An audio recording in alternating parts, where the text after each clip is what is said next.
మరి సెక్యూరిటీ గార్డులు కొట్టడం జరిగింది. మా సోదరుడు మీకు ఈరోజు చెప్పడం జరిగింది దసరాతో. మరి బంజారాస్ పిఎస్ కాడికి వచ్చాము మేము.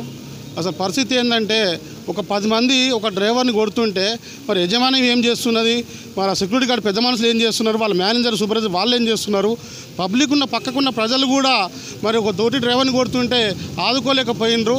10 మంది కలిసి ఒక డ్రైవర్ కొట్ట చాలా ఘోరం. ఇది మాత్రం మేము చాలా ఖండిస్తున్నాము. ఇది ఎక్కడ దాకా అక్కడ ఈ హైదరాబాద్లో ఇట్లాంటి ఇష్యూ రాకుండా అన్ని అసోసియేషన్ నుంచి మేము ఈరోజు పాల్గొంటున్నాము. మా అసోసియేషన్ నుంచి మా జేఏసీ నుంచి కూడా చాలామంది మా అసోసియేషన్ ప్రెసిడెంట్లు వచ్చింది చాలామంది. ఈరోజు ఇది సంఘటన మళ్ళీ నెక్స్ట్ టైం కాకుండా హైదరాబాద్లో పెద్ద ఎత్తున కూడా మేము ధర్నాలు కూడా చేస్తాము. దీన్ని అన్నిటికీ రెడీ ఉన్నాం మేము. ఒకటి హైదరాబాద్లో డ్రైవర్ అంటే వాల్యూ లేదు. గత 30 ఏళ్ల కింద డ్రైవర్ గారు అంటుండే, ఇప్పుడు ఫోన్ చేస్తే ఏందా చెప్పు వస్తావా రావా, నువ్వు రాకపోతే ఇంకోటి వస్తాను. ఇట్లాంటి సిచ్యువేషన్లు అయిపోయినాయి. ఒక అపార్ట్మెంట్ ముంగల ఆపితే ట్యాక్సీ చూడంగానే చలో నికాలే ఆన్సే. ఒక హాస్పిటల్ ముంగల కరోనా వచ్చినా కూడా పేషెంట్లకు కూడా సర్వీస్ చేస్తున్నాం మేము. అది మనసు దృష్టిలో పెట్టుకోకుండా బండి సేవా బస్సుకి నువ్వు పోవా. అరే కస్టమర్ పేషెంట్ చేత కాకుండా వచ్చి ఆపమంటే జసే సార్ వస్తుంటే పేషెంట్ వస్తున్నా కూడా ముందు తీసుకో, ఫస్ట్ ముందు పెట్టు, మేము సర్వీస్ చేస్తా అనుకున్నాము. మమ్మల్ని గౌరవించేది పోయి అన్న ఘోరంగా మాట్లాడి తిట్టి బండి వెళ్ళగొట్టడం ఇది ఏమాత్రం కరెక్టు. ఇది గవర్నమెంట్ కూడా అసలు మమ్మల్ని అస్సలు గుర్తిస్తలేదు. డ్రైవర్లు అంటే ఒక యజమానిని గుర్తించదు, ఒక అపార్ట్మెంట్లో పోతే గుర్తించదు, హాస్పిటల్లో పోతే, హోటల్లో పోతే, ఎక్కడ ట్యాక్స్లో చూడంగానే చలో నికలు వెళ్ళిపోతుంది ముందు పెట్టు.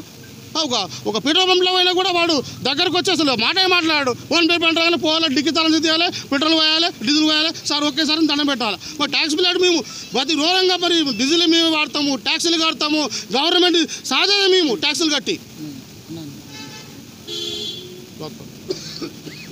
ఈరోజు మేము ట్యాక్సీ డ్రైవర్లము స్వయంగా సెల్ఫ్ ఇంప్లిమెంట్ చేసుకుంటా, ఎవరి మీద ఆధారపడకుండా సెల్ఫ్ ఇంప్లిమెంట్ చేసుకుంటా పనిచేసి పబ్లిక్ అన్ని సౌకర్యాలు అందిస్తుంటే ప్రతి హాస్పిటల్లో అయినా, ప్రతి హోటల్స్లో అయినా, ఎయిర్పోర్ట్లో అయినా ప్రతి దగ్గర మాకు చిన్న చూపు చూస్తున్నారు.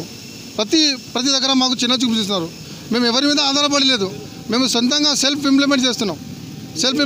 కానీ ఒక మనిషిని 7 మంది 8 మంది కొట్టడం ఎంతవరకు సహజమండి? అది కూడా హాస్పిటల్లో, ఏదో హోటల్లో పబ్బులో ఏదో తాగి కొట్టిరంటే, హాస్పిటల్లో కొట్టిరంటే ఇది ఎంతవరకు ఇది న్యాయం అన్నట్టు నాకు అర్థమవుతలేదు. దీన్ని మేము చాలా వరకు ఖండిస్తున్నాము. ఈరోజు మాకు సరిగా రెస్పాన్స్ దొరకకపోతే మేము వేల మంది డ్రైవర్లము ఆ ఎల్వి ప్రసాద్ హాస్పిటల్ని ముట్టడి చేసి హాస్పిటల్లో బండ్లన్నీ పెట్టేస్తాం.